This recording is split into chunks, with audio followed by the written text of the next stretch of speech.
Rockstar Games are in a bit of hot water, and this time it has nothing to do with Grand Theft Auto 6 or Red Dead Redemption 2 or any of their titles, but instead it has to do with the people that are making their titles. We'll be talking about what's going on in this video today and a whole lot more. So according to Jason Schreier of Bloomberg, this post the other day, Grand Theft Auto Studio accused of union busting after firing. Union says 30 to 40 people were terminated. Rockstar Games' parent company cites gross misconduct. This is what the article goes on to say. Take-Two Interactive Software Inc.'s Rockstar Games fired dozens of employees in a move that a British trade union said was designed to prevent the workers from unionizing. The company said they were fired for misconduct. The Grand Theft Auto maker terminated between 30 and 40 staffers across multiple offices in the UK and Canada on Thursday, according to a spokesperson for the Independent Workers Union of Great Britain.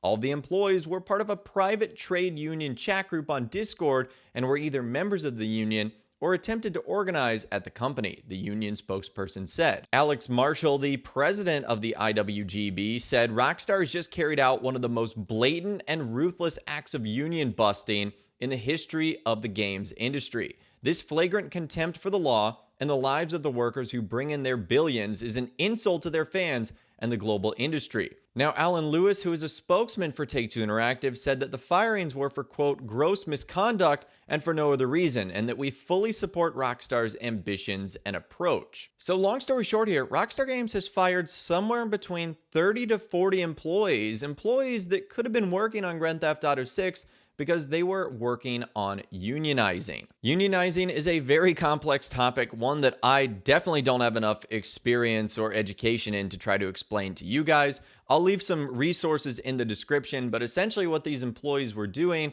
was they were organizing and chatting on Discord servers, and apparently Rockstar Games was none too thrilled with that, so they were ultimately fired. Now, the Independent Workers Union of Great Britain ended up putting this out on social media. Rockstar not only making history in terms of profits, but in enacting the most brazen act of union busting the games industry has ever seen.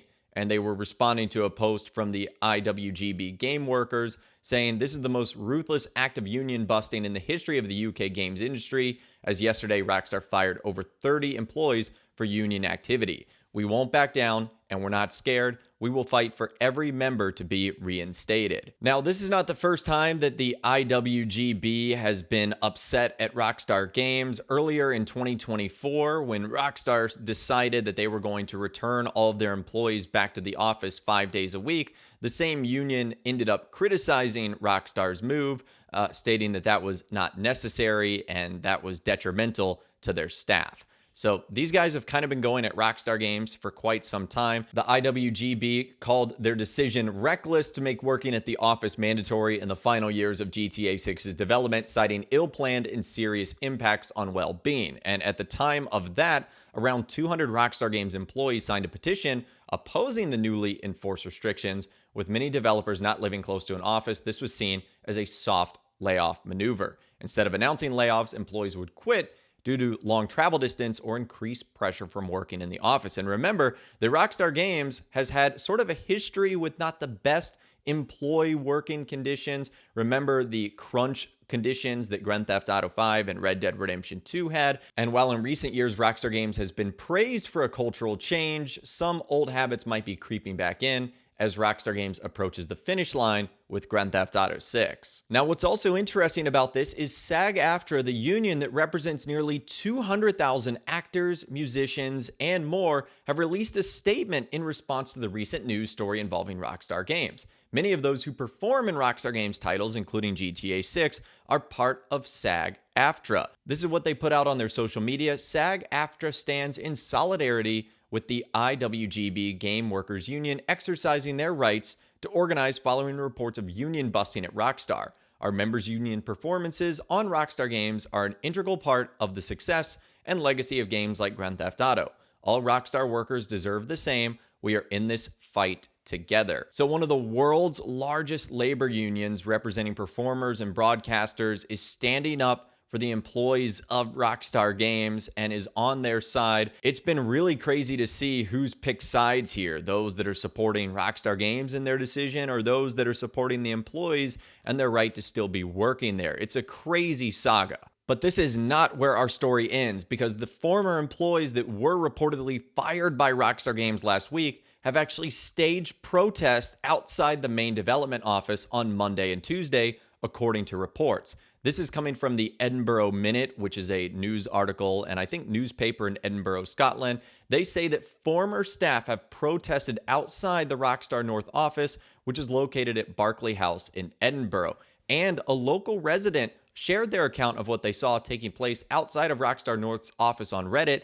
They claim when they were walking past the building occupied by Rockstar on Monday and Tuesday, a small crowd were displaying banners. And another protest is planned to take place outside of Rockstar North's office again. This will occur on Thursday, November 6th at 1 p.m. until 2 p.m. GMT.